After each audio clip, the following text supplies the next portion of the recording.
Hello everybody, my name is Subnautis, and today we're talking about Marathon. So currently, I'm on quite a bit of copium as of lately because I actually hope Marathon does well. Yes, the Marathon with the horrible art problem. And also the beta test that went by so horribly that they've had to delay the game for a few months. Yeah. So what's got me so bloody copious about it? The game looks fun, and also the art looks pretty. Those are the two reasons. And also, I like extraction shooters. They're my cup of tea. I like arc raiders. I'm never gonna touch Tarkov, though. I also like that COD DMZ experience. That was like an extraction shooter. So, you know, I like extraction shooters. But also, they released a blog recently, I think it was. But it basically told everyone, yeah, we fixed a lot of the problems with the beta that really disappointed you. That especially turned me off from the game when I saw that whole beta. I was just basically like, this is Battle Royale, but with occasional looting and also no proximity chat for whatever effing reason, you know? Because everyone likes an extraction shooter without proximity chat. That just sounds really fun to me. And also kind of looked like just a reskinned Destiny 2 because they legit had same animations from the Cabal in Destiny 2 on some of the enemies in Marathon. On top of all that, got nicknamed Concord 2. It was not looking good for this game. I swear that's a slur in the industry now, because if your game gets called a Concord, you're basically done for. Time to pack it up. Look at Highguard and stuff like that. But like I said, the Vidoc came out, and it's apparently called a Vidoc, but it reinvigorated hope in everybody, and also thus, the copium started flowing. And also, you know, I'm excited for a Marathon again, and you guys are probably too. But I would like to go over the gameplay stuff real quick, because there's a lot of stuff that makes this different from other extraction shooters. Like example, corpse decay. The system is really cool in my opinion, but how it works is that, like, once you kill somebody, their body is completely fresh when you just killed them.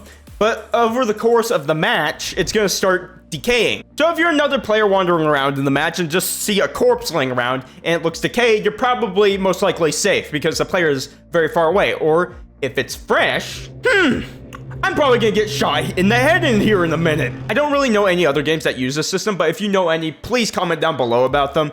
And also, there's this other system that they've added. It's pretty cool. It's called the Cores. It's like a class system, I would describe it, or a specialist. I feel that would be the best way to describe it, because you have your like assassin's class, you have your big hunky Titan tank that's gonna run around and probably take out a ton of shots for you. I think the Cores will make the game a lot more PvP focused instead of something like Arc Raiders, whereas in my opinion is a lot more player versus environment, because you're dealing with all the flying robots and also the matriarch and that emperor that's apparently coming into the game soon, which is massive, holy cow. And you're just fighting the robots a lot more in that game compared to where in this game you're going to be fighting probably the players a lot more, considering it's more built for that. And from what I've heard with the playtest experiences, it's a lot more on the PvP aspects where you're fighting the players a lot more than just the environment. And they really haven't shown much with the environmental threats yet. I'm wondering when they're going to show like a video or something. I'm probably right after I post this, they're probably going to post a video about it. But from what I've known so far, it's just the UESC, I think their acronym is. That's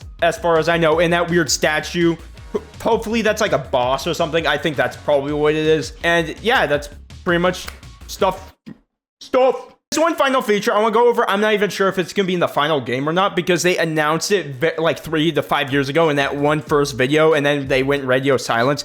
So I really hope this one feature I talk about is still in the game, but you're probably like, what is it, Subnautis? What? You gonna tell me?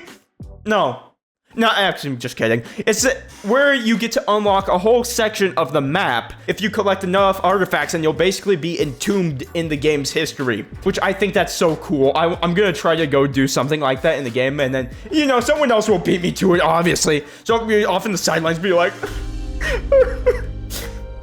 it should be me. It should be me. But this is Bungie. They have played around with potential before and, you know, haven't used it to its full potential. So we'll just have to see how this game turns out. And of course, it can always launch at like the best state and slowly degrade over time because they don't update it or something like that. You know, like what's happening with Battlefield at the current moment. I'm really hoping Marathon does well. And if it doesn't, I will be very sad. So it would be good for Arc Raiders to have some competition. Competition's always good for the consumer. All right, that's all for this video. If you like this video, please smash a big fat like on it. And also, you know, if you like this kind of content, please subscribe. I would very much appreciate it. I'll be playing Marathon once it comes out, so make sure to stick around for that. And, you know, have a good rest of your day. Peace out. Peace. Peace. Peace. Peace. Peace. Peace. Peace.